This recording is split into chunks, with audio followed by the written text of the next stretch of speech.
Do the intro, so I'll be here awkwardly for a minute. So, and hi everyone on that side. And I will get out of the way. So, Are we still there we go. Wait till. All right. Hi everybody. Good afternoon. Thank you for being here. I'm Kate Hollahan. I'm the curator of education here at the museum. I'm just doing introductions today, so you won't hear too much from me. We're here for our speakers. So welcome to Tell Me Who You Love, a dialogue on race and kinship here at the museum.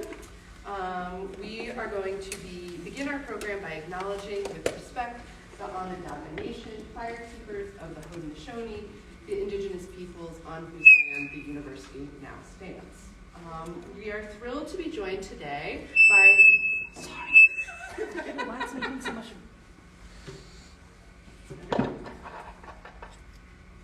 Thrilled to be joined by, in the middle here, our featured speaker, of course, Rina Banerjee, the 2023 Jeanette K. Watson Distinguished Visiting Professor in the Humanities.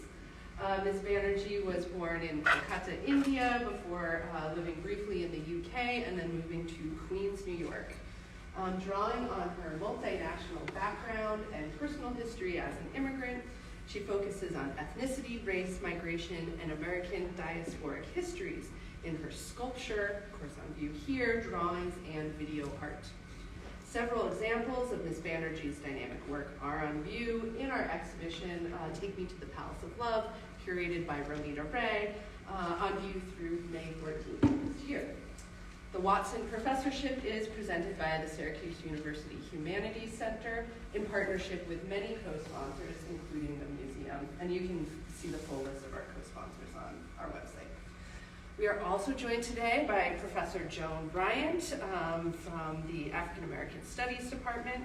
Professor Bryant specializes in American religious history and has written extensively about race and religion in 19th century America. Also with us is Romita Ray, Professor and Director of Undergraduate Studies in the History of Architecture and the Department of Art and Music Histories, and as I mentioned, the curator of this exhibition. Professor Ray was born and brought up in the bustling city of Calcutta, now Kolkata, and specializes in the art and architecture of the British Empire in India. So thank you all for being here. Thank you to our speakers, and I will turn it over to you. Brilliant. Thank you, Kate. Can I just say thank you to the museum on our behalf as well? Absolutely. Yeah, we're really excited that all of you are here. Welcome, and I know all of you there cannot see us, but it's we want you to really focus on the works of art, and hopefully you can catch our voices at least. But I do want to thank all the 33 sponsors, co-sponsors of this exhibition and event, as well as the wonderful National Endowment for the Arts. The Republic of Tea has supplied very lovely tea for us, owned by an SU alum, an architecture alum actually. And he has sent special tea for the entire residency. So after our conversation is over, we invite you to partake of hot samosas, fresh off the heat, I guess. And tea and cookies. This is very much a tradition in India where you have tea, something savory and something sweet, so we thought we would bring it all to you as well. But we'll start with Joan. This is really weird. Lily, you've got to take a picture of us because this is not known to all of you, but the three of us studied at Yale around the same time. So we three of us are Yale alums sitting here in sequence, and I think, Joan, you graduated right before we did. Joan went first, then Rina, and I am kind of the baby of the group here in some ways. If you read it that way, so it's weird. Somebody's like, what? But anyways, thank you all for coming, and we'll start with Professor Bryant, and then Rina has always wonderful insights, and I'll try and sneak in the art history side here. Okay, thank you, Romita, for assigning me another place on the panel. I'll just say to all, this is a conversation, even though I have notes. I won't be reading them. I won't be reading the notes on my newspaper that I took when I was speaking with Romita about this session. So the first thing I'd like to point out is the title. It comes from a a Creole saying that says, "Tell me whom you love, and I'll tell you who you are." So Romita asked me to discuss this Viola and mention the context. And of course, I had to go buy the book. Some of you know I'm a book hog. And go to Harlem and read all about it. Yeah, you can feel free to circulate it and just don't remove my tabs. Yeah, don't remove Joan's tabs. Whatever you do. So I read that. So it's, Viola was one of the women who married Bengali peddlers. You know, some settled in Harlem, some were in Louisiana, and other places. And I understand that she's the inspiration for this installation, this particular installation. So the "tell me who you love and I'll tell you who you are" gets this question that interests me as someone who studies racial configurations, about the ways that love and relationships affect people's identities, social identities, racial identities. And I was delighted to learn that the rakes that are here, these arms, are Indian rakes. And so they say something about how the relationship affects her body, you know, what we see as her person as a social entity. So that's one of my questions for Rina, and I'll say more before she asks, you know, what does love, what does she want us to, or how does she imagine the significance of love in relationships? And thinking about racial categories, that's striking for me as well, because I think that in Viola's case, the marriage affects how she functions as a racialized person in Louisiana society. So she's from Mississippi, and she's in New Orleans. She's a Creole, and in the title we see Viola from New Orleans, African. So I'm interested in that, you know, how you situate her. And I do think it's interesting you pointed out the race digging, and then these threads that complicate, you know, for me, as someone who's not in our story, but as a viewer, thinking about the many threads and what kinds of connections they make. But before I ramble on further, I'll say something about the history, which is my task. When Viola was married to Joseph Abdin, that's the Indian peddler she married in 1906. She's about 27, he's about 50. I won't say anything about that. But she's listed in the census as mulatto. And in the rabbit hole I went down, I did find these images. So you'll see I think you got a handout. You have one image when she is young. Everyone has it. Okay. So when she's young, the green image, lovely image, and I think it's related to the fact that one of the descendants has discovered the installation, and they've been to see it. I think that's where this image comes from. The other image on the back is, well, next to you, is when she's older. This is on Ancestry.com. Just to see her. So I was delighted to see the inspiration. And in looking at the family story, it's interesting to note that her mother, when she was maybe a teenager, her mother was married to a white German day laborer. That was her stepfather, not her biological father. And in that case, he's listed as white, everyone else in the family is listed as Negro, which I thought was interesting. And then she becomes mulatto, and over time, everybody becomes Negro in the census categories. But one of the things I did find was that her son, one of the sons, she had 6 children, and one of them, when he registered for the draft in 1940, he's listed, his draft record shows that he is white and Indian, and Negroes, there's no check there, and it's crossed out. So thinking about racial categories and lineage, but also how Viola and others sort of navigate racial identities connected to these marriages what, I'm interested in their identities, and even the identity gets represented in this installation, African. So she's mulatto, Negro, Black, and various things over the course of her life and afterlife in art. So I think one of the most exciting things for me to discover was the movements that were allowed and restricted as well by the signifier of race. And so in facilitating more movement, which is the job of commerce, and maybe even the job of all of our cultural desire to share our culture, I felt very drawn to Viola's name. I didn't know very much about her, but there were lists and lists of people. And as you had pointed out, Joan, all these lists, they didn't make sense in terms of how it was designated, what their race was. And in some cases, they were crossed off and renamed based on who they married as a correction. So this was a very volatile time, as it still is, I believe, where your race determines your movements and your life, shapes your life, as does who you marry.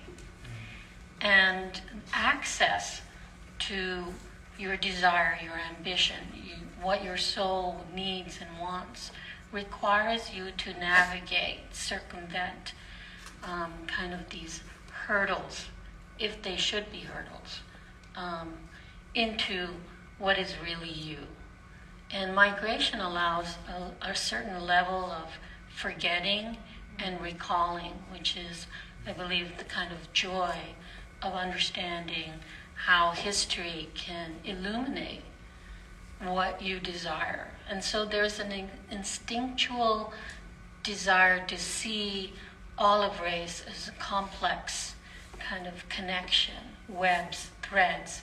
And so I made this piece physically with the idea of a water, earth, fire, and wind, which, I don't know if we always, Romita and I discuss all these things, but in her gesture to move forward, she brings all these things. Her wings have air in them. They're also fire. I really do see in my own vision, I see fire and air as connected, of course. One needs the other in a sort of marriage, you might say. And I do see the earth, the fertile earth, which is the black earth, like our floor here, as a fertile place, and the waters as white. And so I use these sequins on her legs, on her thighs, and her shoulders, the kind of Kashmiri shawls that are embroidered with white sequins that connect us to the ideas of our own circulatory system, the breath in our lungs, and this kind of canopy of threads that lie behind her, that are threaded.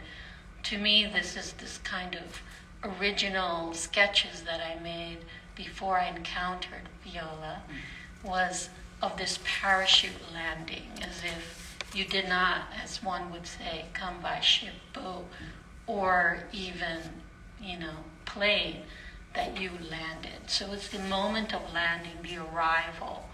And in some sense, as I was telling Joan, arrival has so many auspicious connections to rebirth, baptism, as does marriage.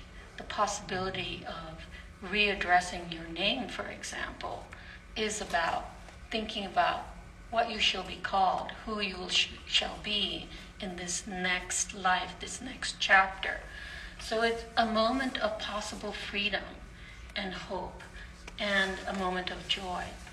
Viola here in my sculpture, I see her as someone who's forcing her way into the world, taking on the labor of her rakes, which are her arms, her tools, her body becomes a tool which is engaged with all of nature, and all of the rivers and lineage threads are assigned this idea of lineage to me.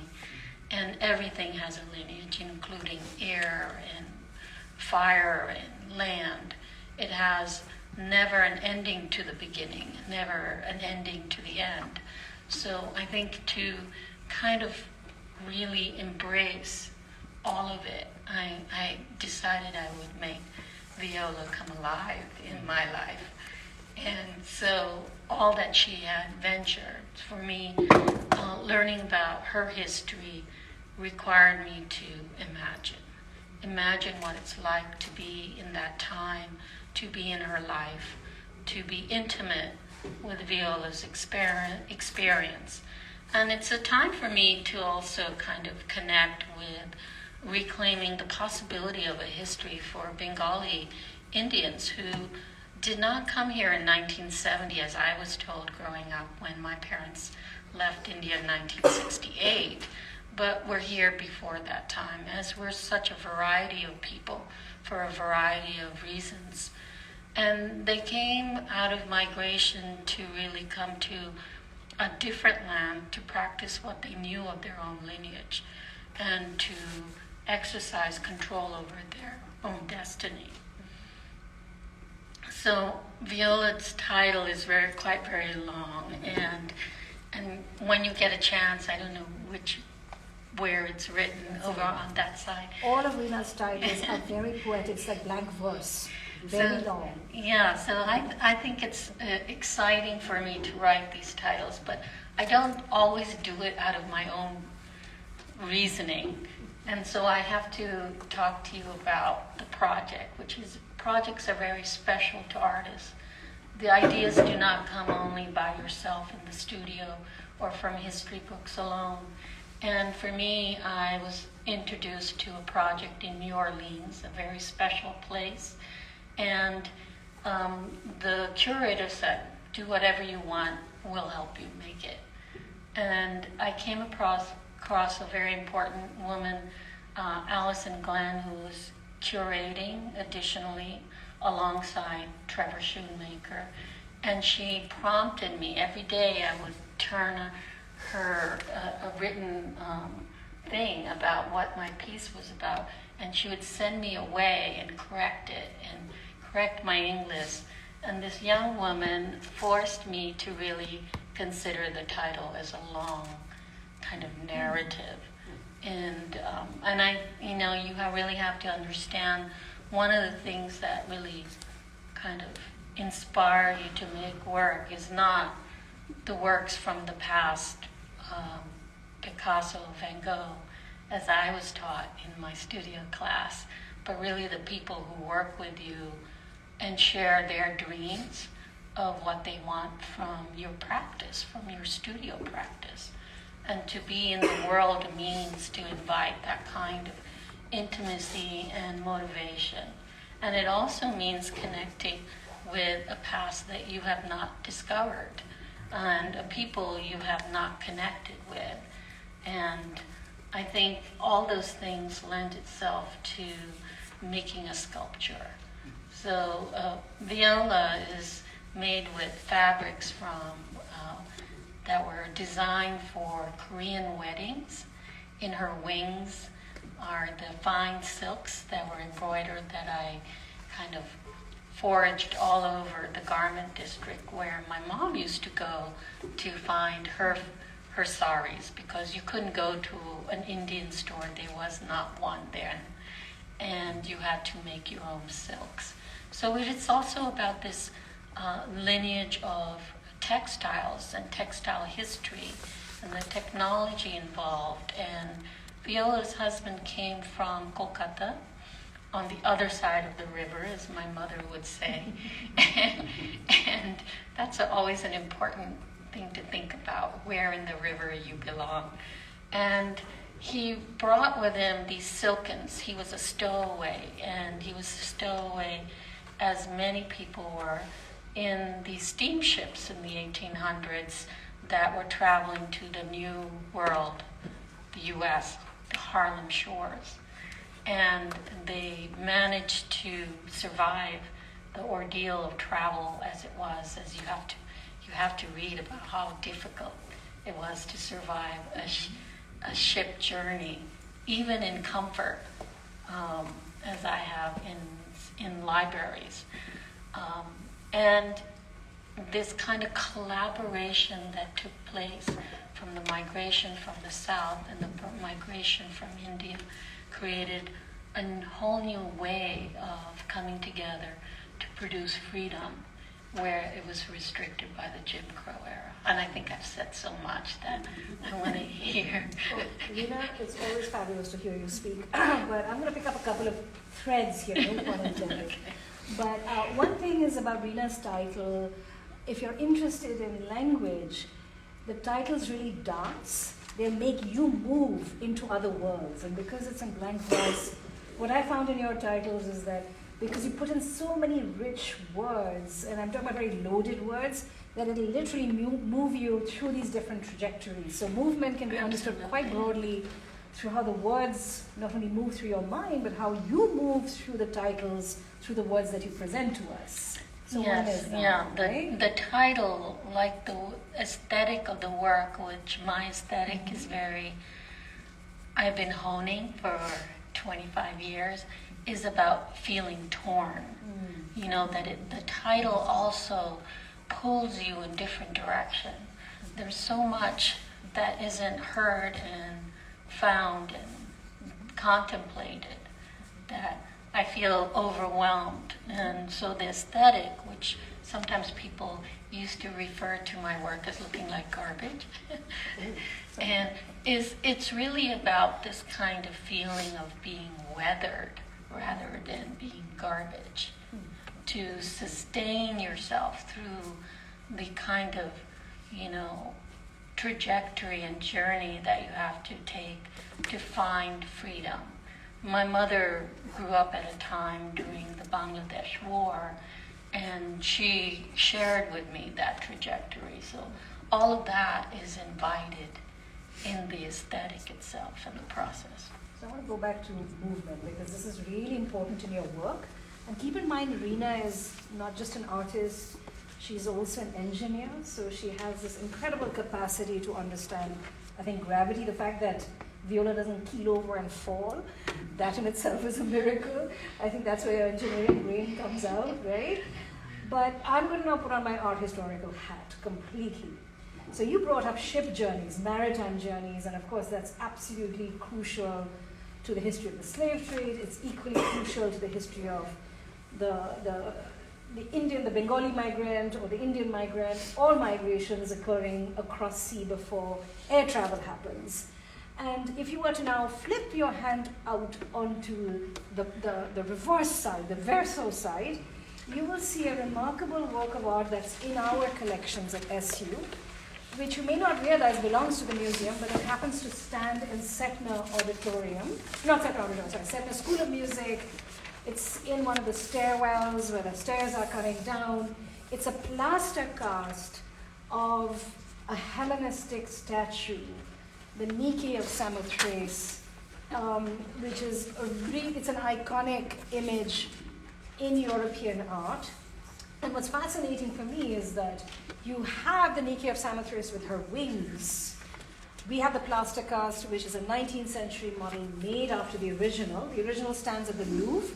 If you've seen Roman Holiday, there's a great scene of Audrey Hepburn arriving, and there's the Nike of Samothrace at the top of the stairs. And she actually stands on the prow of a ship. So the Nike of Samothrace, the victory figure, if you look at the word Nike is your shoe, that's the brand name that comes from the same goddess. So she is actually originally standing on the prow of a ship. So inadvertently, this always happens with Rina whenever we have a conversation, there are these sudden, kind of convergences which she has not necessarily planned, but which are accidental and which make her work, I think, very layered for a visual historian. So the victory figure moves forward, wings filled with air, right? She's moving forward, she has arrived on the prow of the ship. And then you've got Viola, who's also arriving, but here is where I think Melissa Are you here, Melissa, somewhere? Melissa Ewan? She just walked off. Okay, she walked up. Okay. So what's fascinating for me is Viola is not just arriving, but she's being pulled back, right, by the threads. So you see this tension, which I think conceptually works in really interestingly with the thought of arrival. Where do you not really arrive from, but where does it still connect you back to?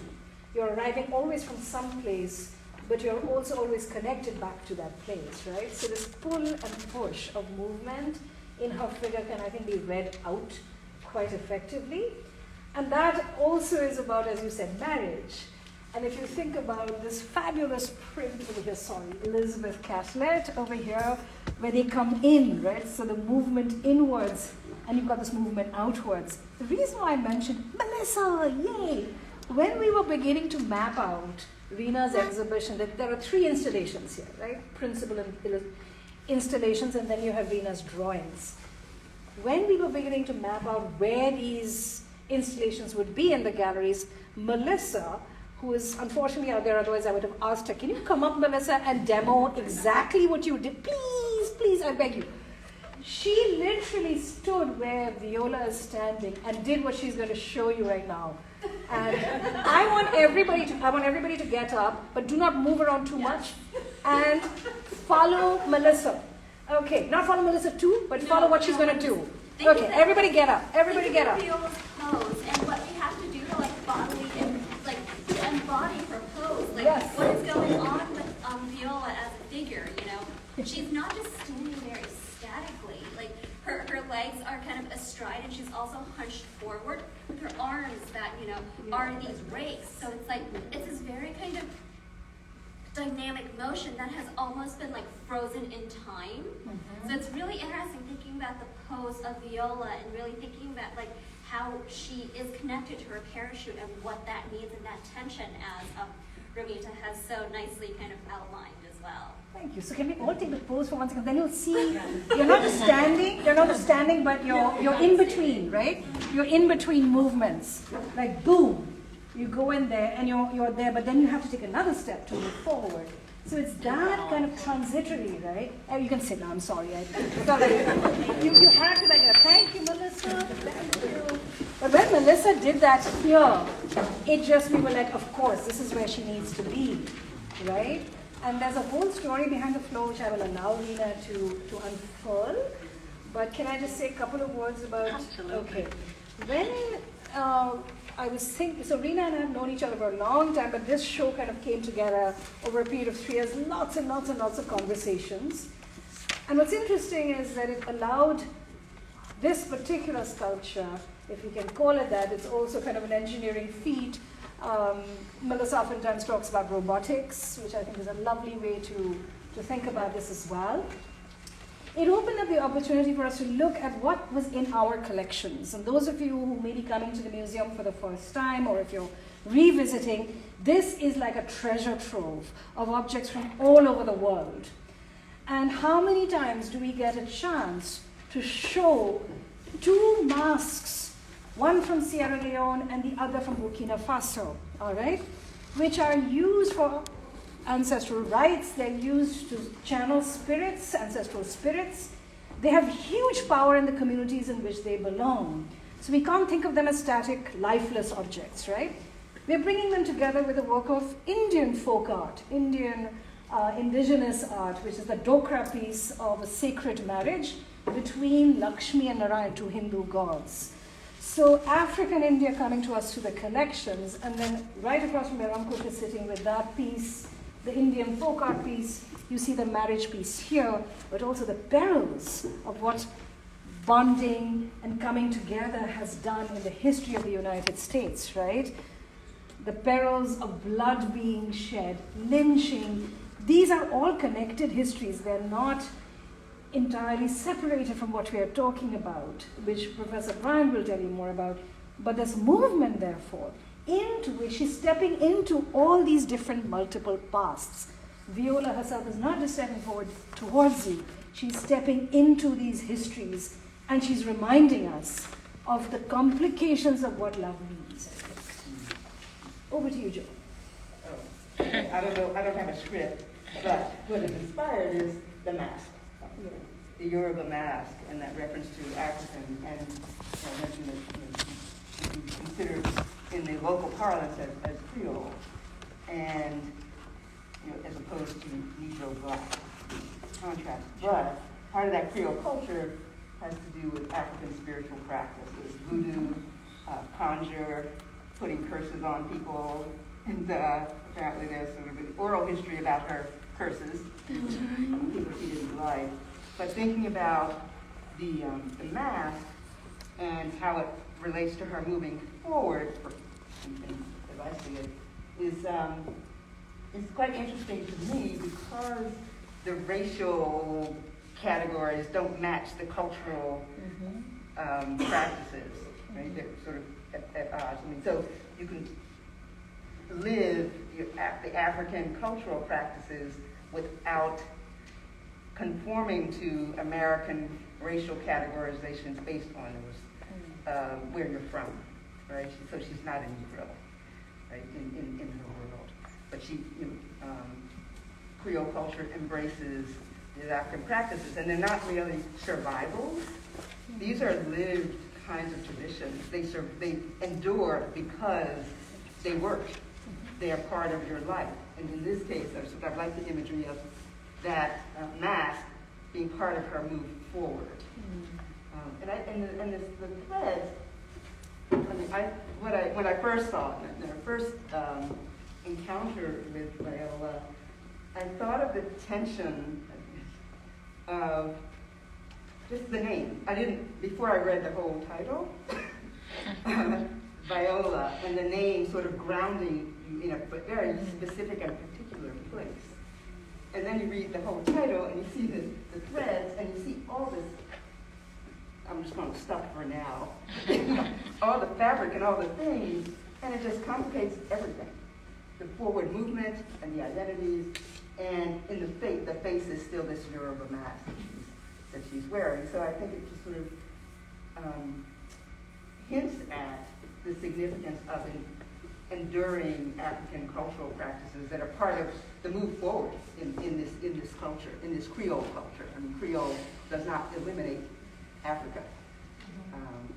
And then sort of the rakes just sort of added even more complicated dimension to it. And so I was also glad to hear you talk about the fabrics.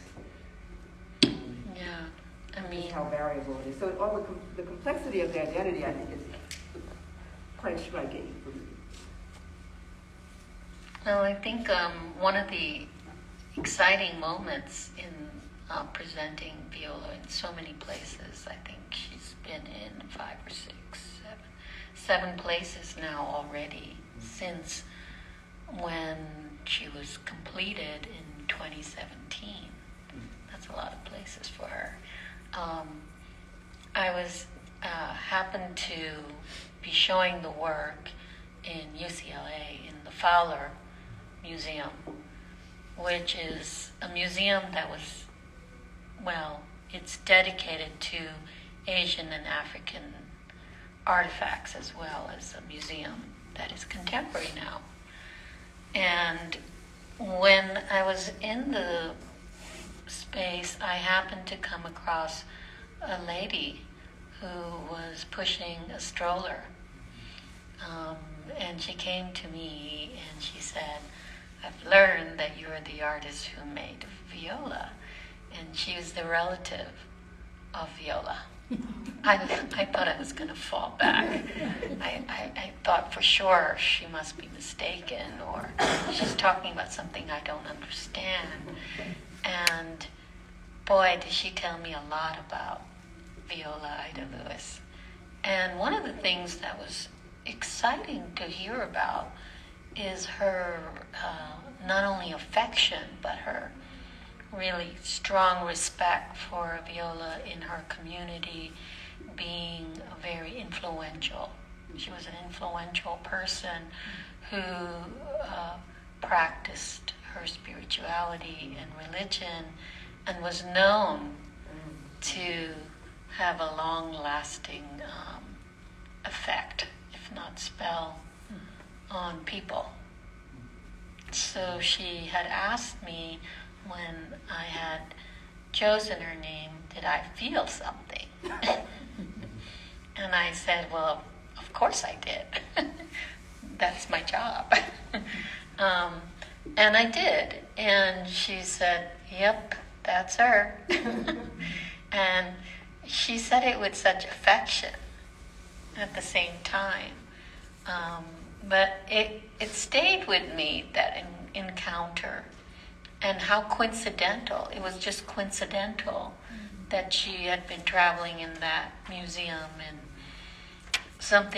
they were supposed to do something, and something went this way, and her husband said, well, maybe we should come here. And so it wasn't really planned. And she said, that's Viola. So it's very interesting when you think about how coincidences happen in people's lives and how people come together, whether in marriage or in projects. It's something to realize, to be open to, but to let it influence you, that your work is not just a separate cavity that cannot be pierced in any way, but it is a kind of space where people enter and leave. And I think that's very important in all kinds of, I suppose, learning, to realize and receive knowledge that comes from different cultural spaces. So I'm still learning about where Viola will take me, I suppose, and maybe where I'll take her. Well, this is a good time to think about, is this working? Okay.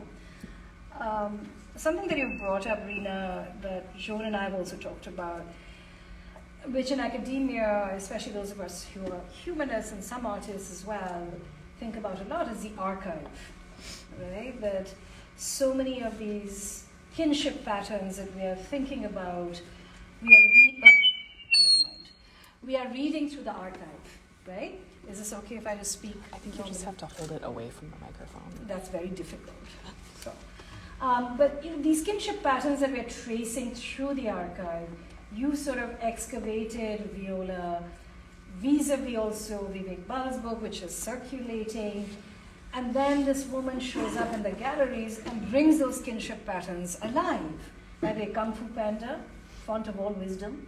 There are no coincidences in life. Yeah. Sorry, sidebar away. If you don't watch Kung Fu Panda, never mind what I said. But I think what's really interesting too is the kinship between objects. What you have brought up here materially for us, the Yoruba mask, for those of you who are not familiar, Yoruba is in the Nigeria area, so these masks are very geographically specific.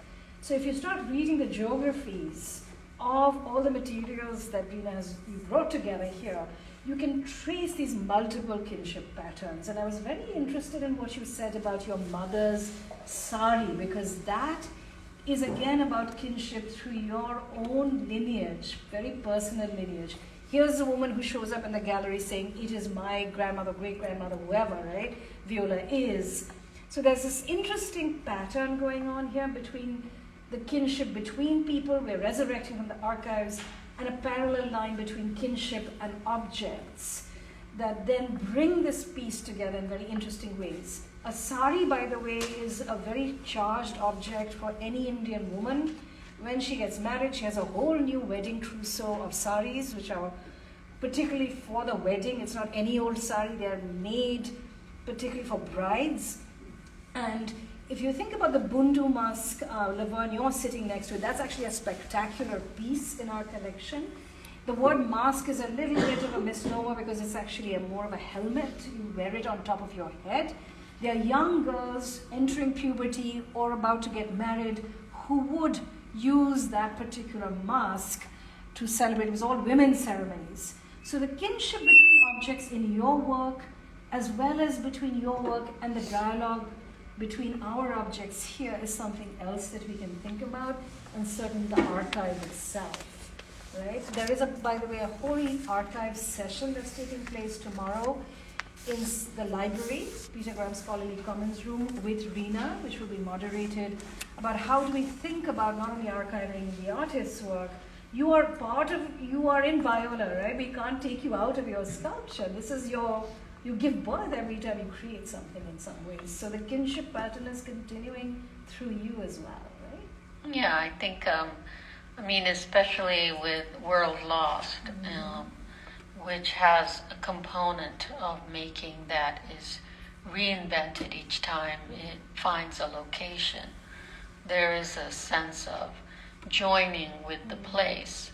Site-specific work has this kind of aspect where you contemplate the place it goes to, not just in terms of compositional remedy for how do I deal with this space as a kind of troubleshooting, but rather like to feel the space that you're in and the function of the exhibition, the collaborations you make, who you will be speaking to, all those things come into play. But you do find yourself really, in joining with someone else's history that you've never met, Viola.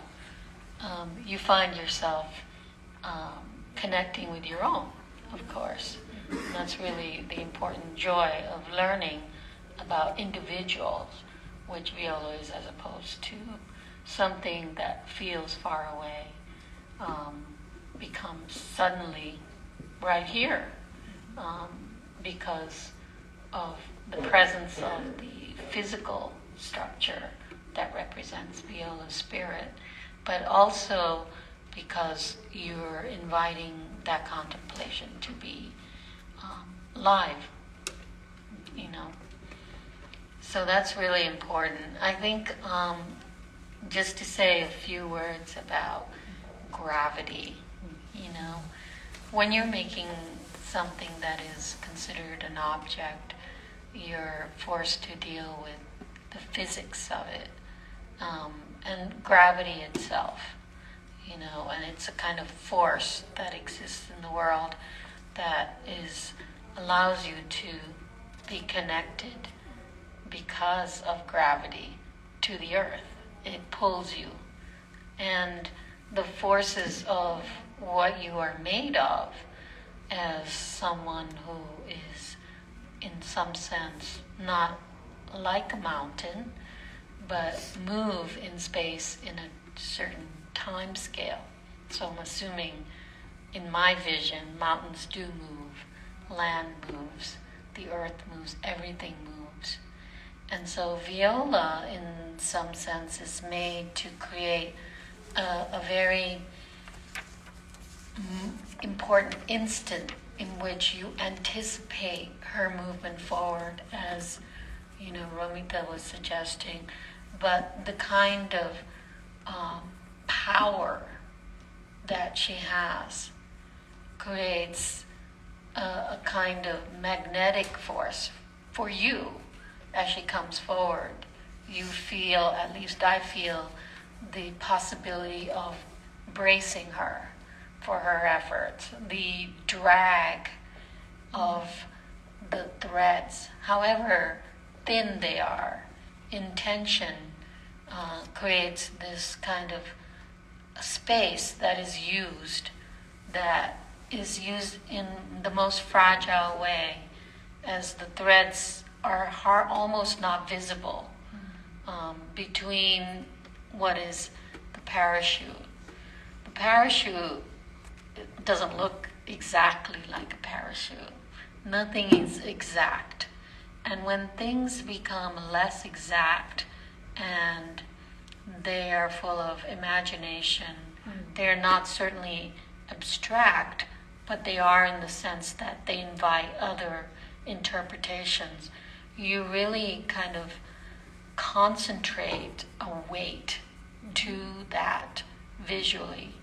So when thinking about representation and abstraction, which in my generation you could do one or the other, it's very important in my kind of language that I was investigating the possibility of meaning derived out of the kind of confusion between you recognizing the transparency of, let's say, a horn, but she's not using it as her horn. It's a little like the elephant's tusk, which she's overlooking. It's a little like the horns of the antelope. And the kind of use of color is also not just because, it reads well, but they have meaning, that everything can have layers of meaning that kind of resists transparency and therefore resists the commodification of what you see to be made diluted, in fact. So it is one thing or two things. But to say that it is so many things, that you're being invited to add to that kind of interpretation. So Viola, in terms of a sculpture that has many layers, is created to invite the audience's participation. And I think that was very important in the way I saw these three objects. I mean, I collect a lot of masks, and certainly the helmet, I have a few of those. So there is this kind of intimacy that you feel when you're invited to interpret, and at the same time know specifically how it was used before, that these things function, that they're not objects anymore. They're very active in your life. And I like that this Hamlet was used in a specific way by people. They were held. And although you can't do that with this object as easily, I think those histories really invite a kind of aesthetic that we are able to do in the studio practice. So I have a question for Joan, because you took us off on the historical trajectory, and Rina's given us these gems right now.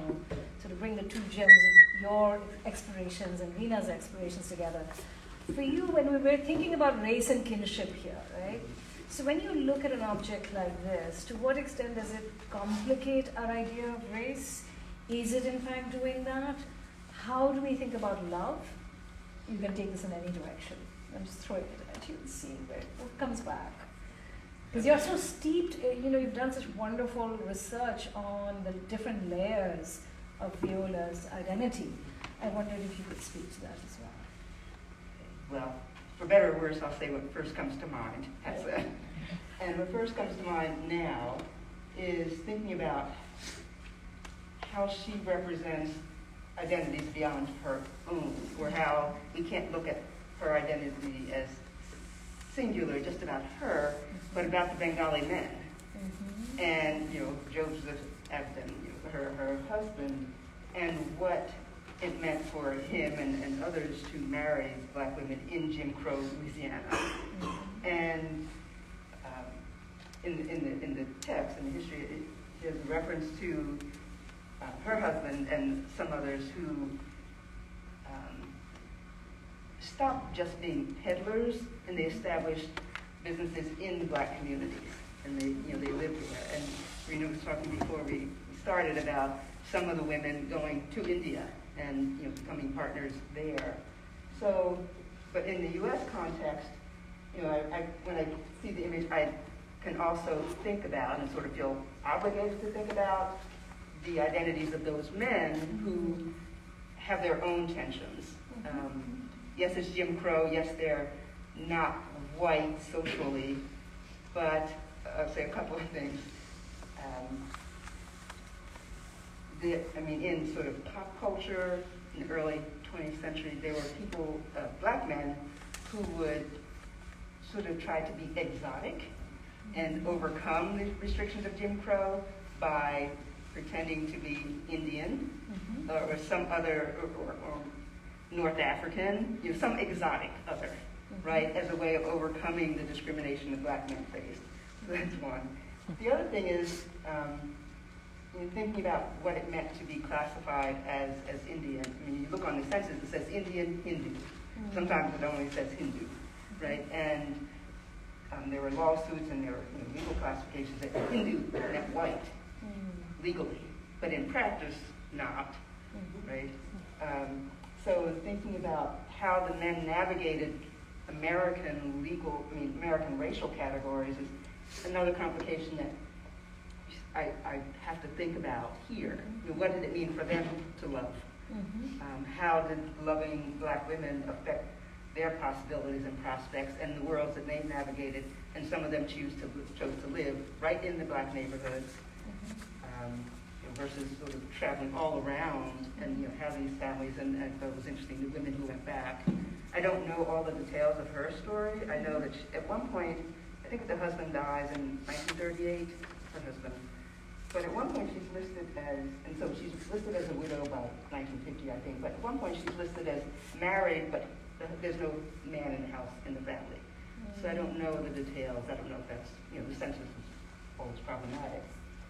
But that aside, just the personal story aside, I do think about, and I sort of feel forced to think about, how she points us to those men and their varied experiences of these relationships, how love transforms their identities. These are not all just marriages of convenience at all. Yeah, that was very clear. And there were such variety of relationships. And I think one of the couples I was looking at, their children, one of their children actually performed as a jazz musician in the Apollo Theater. But he was never addressed as an Indian.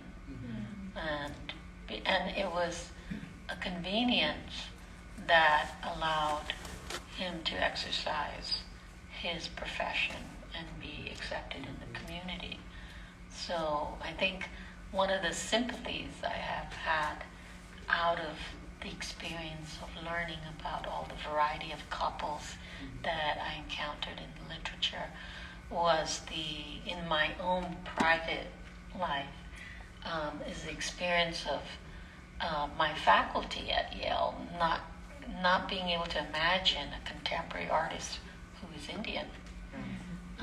The impossibility of imagining it comes out of this kind of a prejudice that is educated into American culture, which is that Indians are traditional and are not able to think beyond the traditional mode, and so would have difficulty understanding what contemporary culture is. And I don't think we use that word as much, but modern art, for example, that didn't exist in any other land except their own and Europe. So I really did start to think about that when thinking about the professions that people chose and could not choose, and how race intersects and culture. Viola being a very specific Creole culture.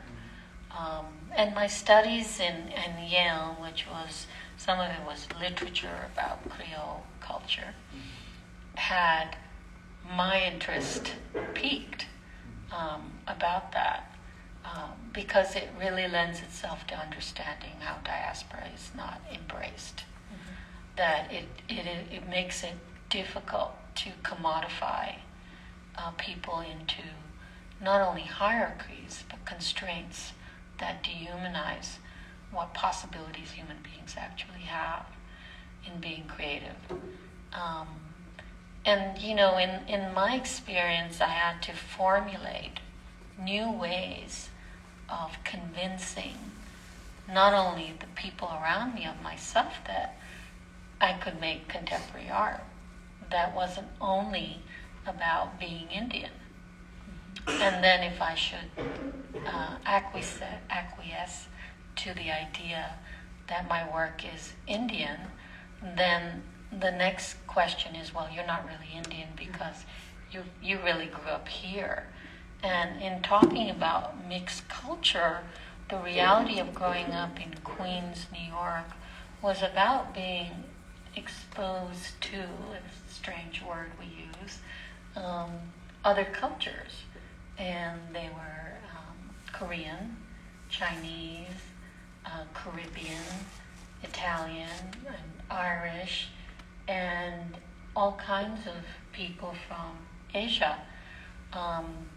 And that was really the culture that I knew a little bit about, but I couldn't speak of because diaspora was not a lending term to understanding what the cultural space your artwork came from. So I had all these things in mind in discovering the histories that were in her path, in Viola's path. I like what you said, Rina, because this is where we're dating ourselves here, for those of you, the young ones in the room.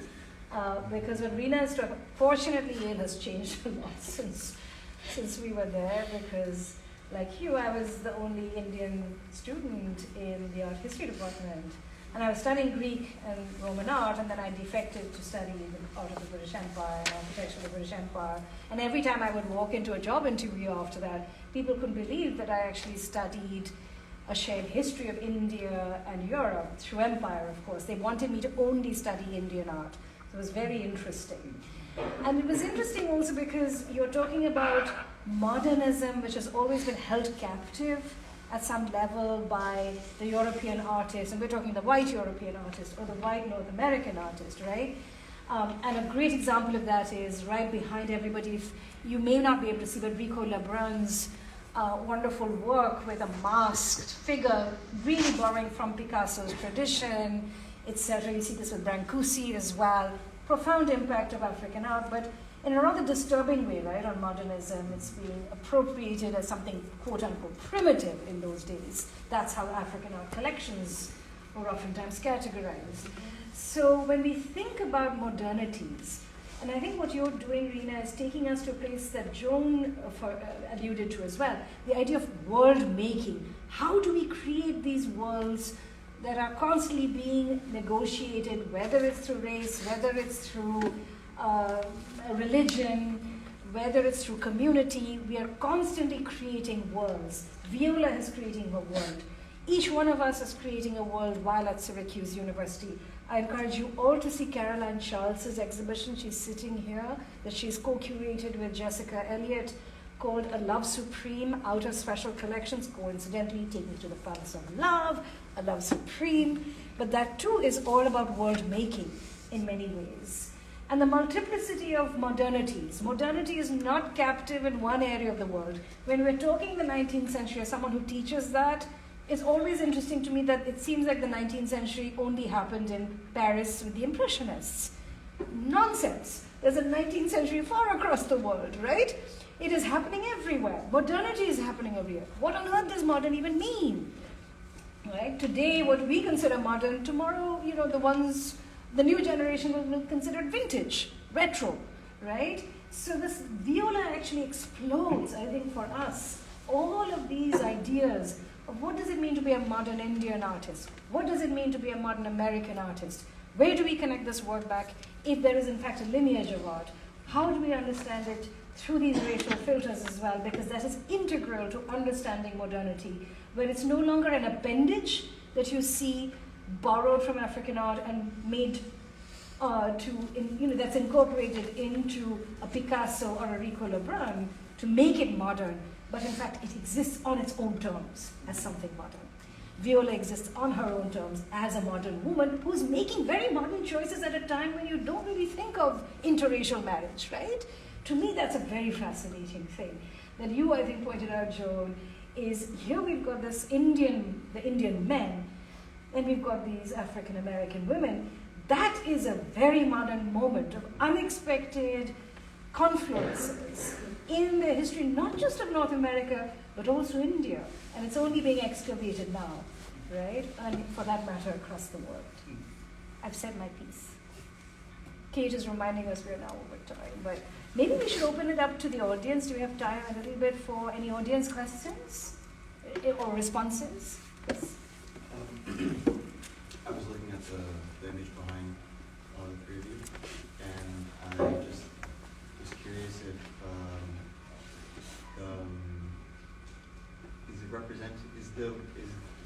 is the person on the right representing having a beard? Person on the Otherwise, right? Is the shading? That? No, the on your right. On my right over here, having a beard? The woman. The woman, yes. The woman over here? No. No. I'm sorry.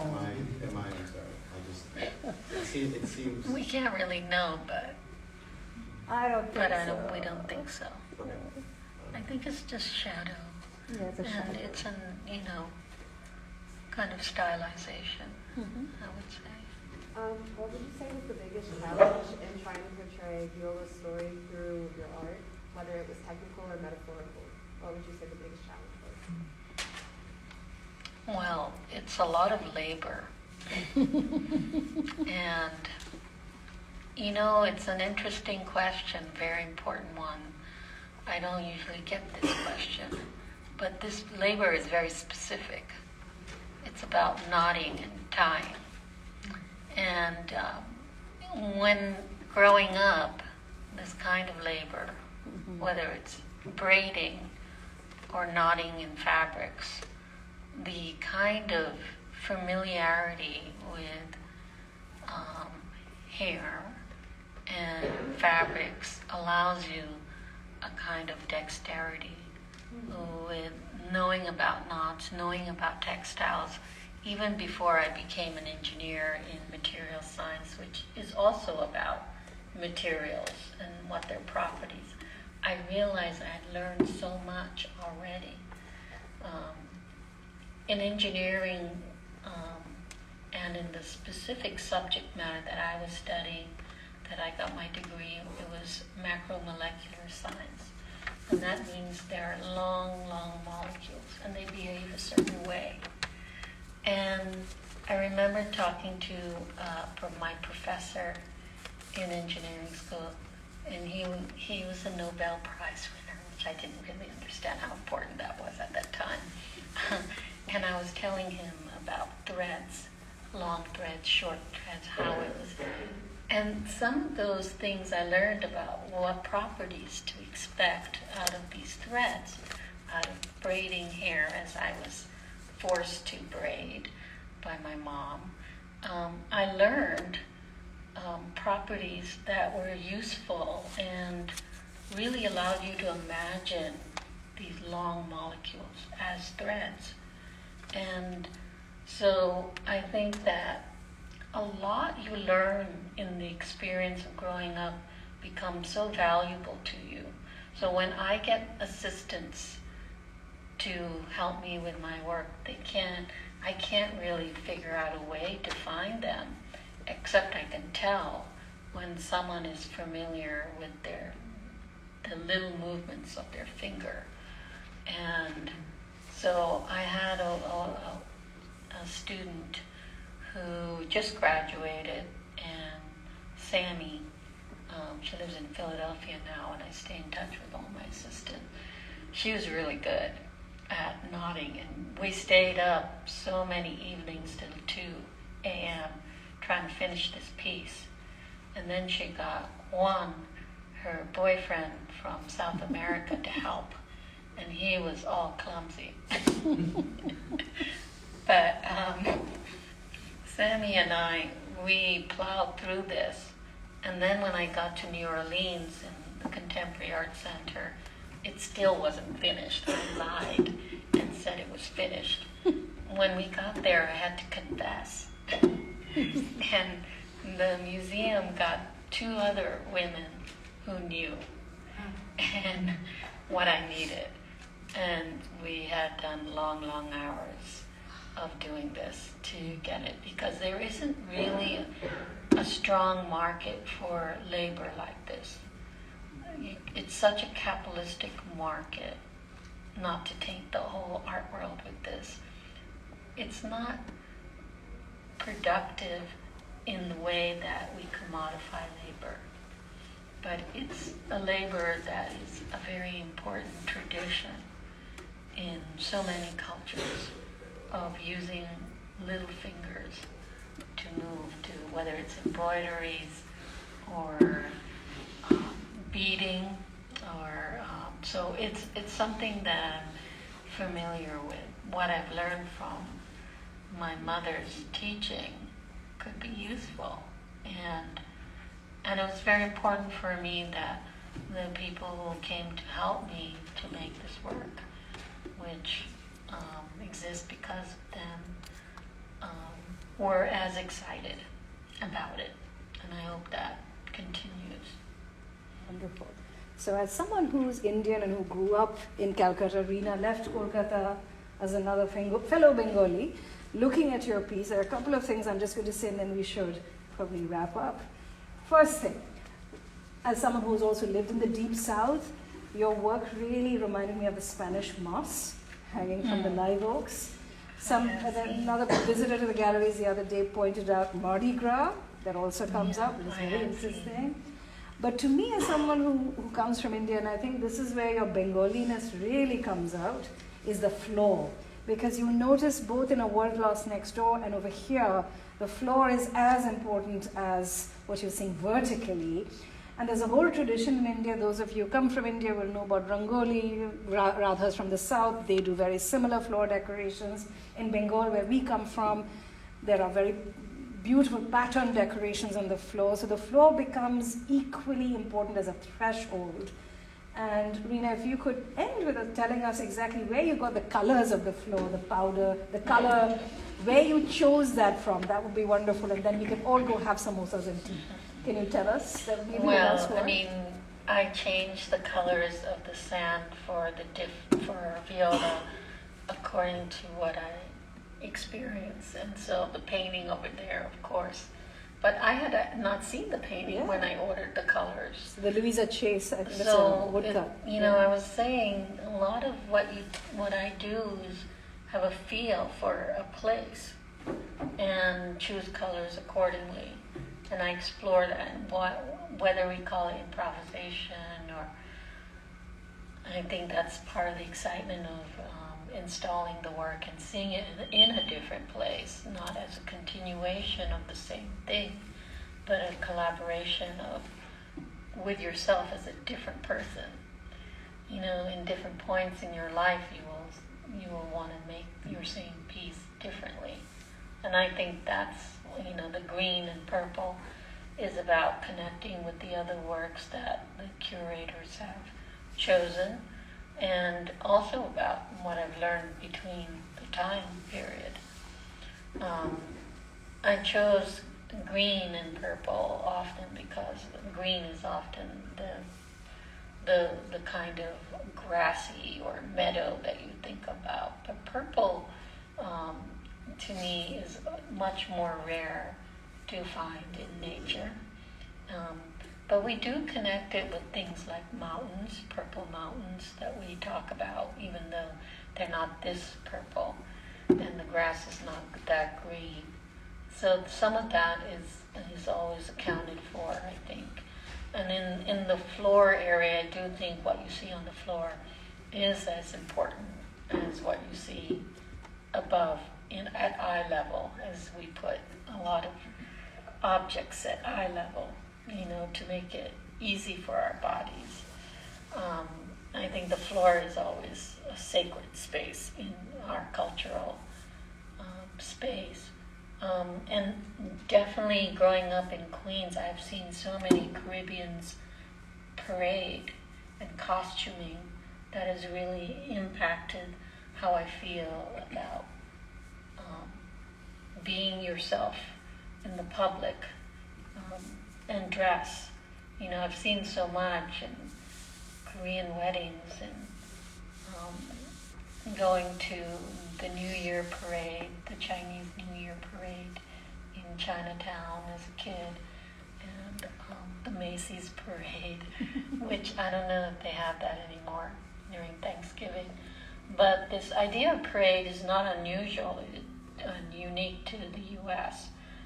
To have a parade, a marching parade in the public, is a very important way of talking about the public space and to create visibility for people, whether it's the St. Patrick's Parade or in India when we have Iraq going through. And I hope it won't be taken away. Our right to march through the streets as groups of people. So I do think about that as well.